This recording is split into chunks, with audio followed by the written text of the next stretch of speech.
Selamat datang kembali di The Deep Dive. Kita sering mikir ya kalau mau bikin perubahan gitu kayaknya butuh jabatan, butuh kuasa formal. Tapi bener nggak sih gitu? Apa ya yang sebetulnya bikin orang mau bergerak, mau berubah? Nah hari ini kita bakal coba kupas tuntas nih gagasan bahwa kepemimpinan yang sejati, yang bisa numbuhin keyakinan, itu jauh lebih ampuh dibanding sekedar otoritas. Kita gali dari beberapa artikel Harvard Business Review ya, soal pengaruh, keaslian diri, empati, gitu. Iya, betul banget. Jadi fokus kita kali ini pengen ngebongkar kenapa sih justru hubungan, pemahaman, sama inspirasi, bukan maksa atau ngandalin titel aja, itu jadi kunci buat ngegerakin orang, buat bikin perubahan yang awet gitu. Kita lihat gimana pemimpin sejati itu bangun keyakinan, bukan cuma nuntut nurut aja. Karena ya itu tadi, intinya, kalau mau ciptain perubahan, kepemimpinan itu lebih penting lah daripada sekedar otoritas. Oke. Mari kita bedah nih. Sumber kita ada yang bilang kuasa jabatan itu cuma satu loh dari 4 komponen pengaruh. Ada lagi soal emosi, terus keahlian kita, sama gimana kita berinteraksi sama orang. Ini penting kan? Soalnya seringkali kita fokusnya ke hierarki melulu. Iya, bener. Malah ada fenomena unik nih, namanya paradoks kekuasaan. Beberapa sumber kita, termasuk yang bahas soal mindfulness ya, itu nunjukin pola gini. Orang sering dapat kuasa justru karena sifat baiknya, kayak empati atau seneng kerjasama. Tapi anehnya nih, begitu kuasa udah di tangan, sifat-sifat itu bisa luntur gitu aja. Malah bisa jadi lebih egois, kurang peka. Jadi, ya nunjukin kalau otoritas doang, tanpa karakter kuat, bisa jadi bumerang. Nggak efektif lah jangka panjangnya. Nah, ini kontras banget kan sama yang namanya kepemimpinan autentik. Jadi sumber soal authentic leadership itu nekenin, ini bukan soal niru-niru gaya orang sukses. Misalnya pengen jadi kayak Steve Jobs gitu, bukan. Tapi justru gimana kita berani jadi diri sendiri apa adanya aja. Kuncinya itu di kesadaran diri. Belajar dari pengalaman hidup kita, termasuk berani ngadepin blind spot. Tahu kan, area lemah kita yang kadang kita nggak sadar. Oh iya, kayak titik buta gitu ya. Betul. Contohnya kayak David Potrak itu, dia dapat masukan keras dari rekan kerjanya, katanya dia nggak dipercaya. Nah, itu jadi titik balik buat dia. Menjadi otentik juga artinya ya kita hidup sesuai nilai-nilai kita. Walaupun kadang ada resikonya. Kayak John Huntsman yang nolak perintah Gedung Putih yang dianggap nggak etis. Kenapa ini penting? Ya karena orang lebih percaya sama pemimpin yang tulus, yang asli. Masuk akal, masuk akal. Sumber soal pengaruh juga bilang kepercayaan itu dibangun dari dua hal, kompetensi alias kemampuan kita dan karakter, integritas kita.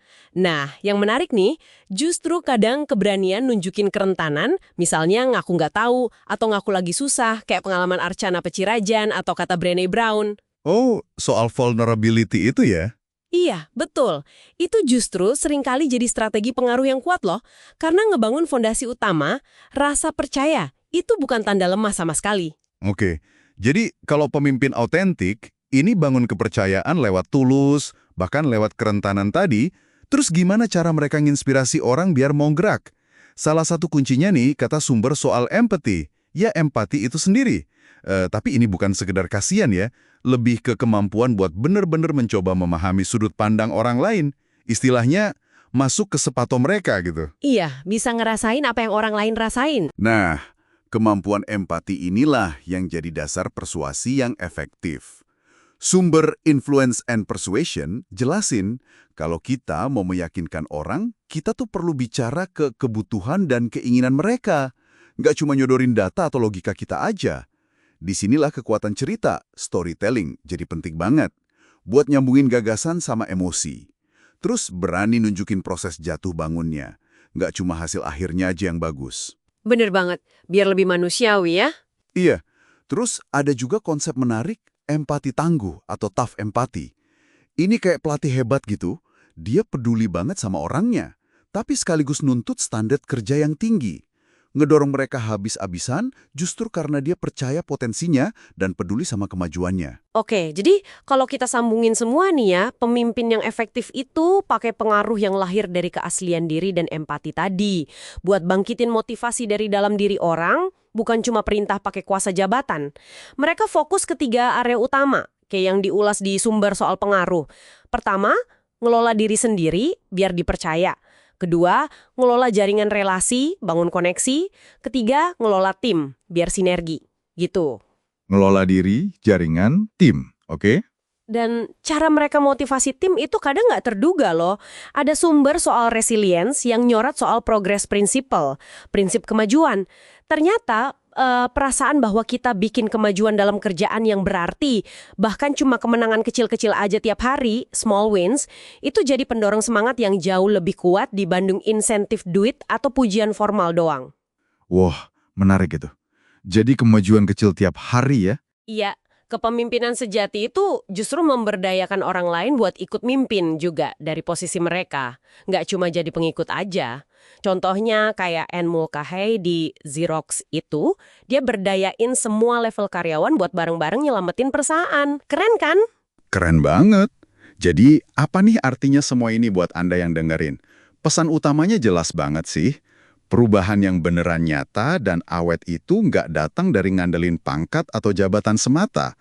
Perubahan itu lahir dari pemimpin yang otentik, yang nyambung secara emosi, yang paham apa yang penting buat timnya, dan bisa nyalain api keyakinan lewat tindakan dan komunikasi yang jujur. Jadi, ini bukan soal posisi Anda di struktur, tapi lebih ke soal gimana Anda bangun trust dan ngasih inspirasi. Nah, ini jadi bawa kita ke satu pertanyaan reflektif yang penting nih buat Anda renungkan. Coba deh ingat-ingat lagi, kapan terakhir kali Anda ngerasa benar-benar tergerak buat berubah? Atau ngelakuin sesuatu yang menantang gitu? Apakah itu murni karena perintah atasan? Atau figur otoritas? Atau jangan-jangan karena ada seseorang yang berhasil nyentuh nilai-nilai dan keyakinan Anda yang paling dalam? Nah, pertanyaannya sekarang, gimana caranya Anda bisa mulai numbuhin kapasitas menginspirasi kayak gitu dalam interaksi sehari-hari? Nggak peduli apapun jabatan formal Anda saat ini. Itu yang mungkin bisa jadi bahan pikiran.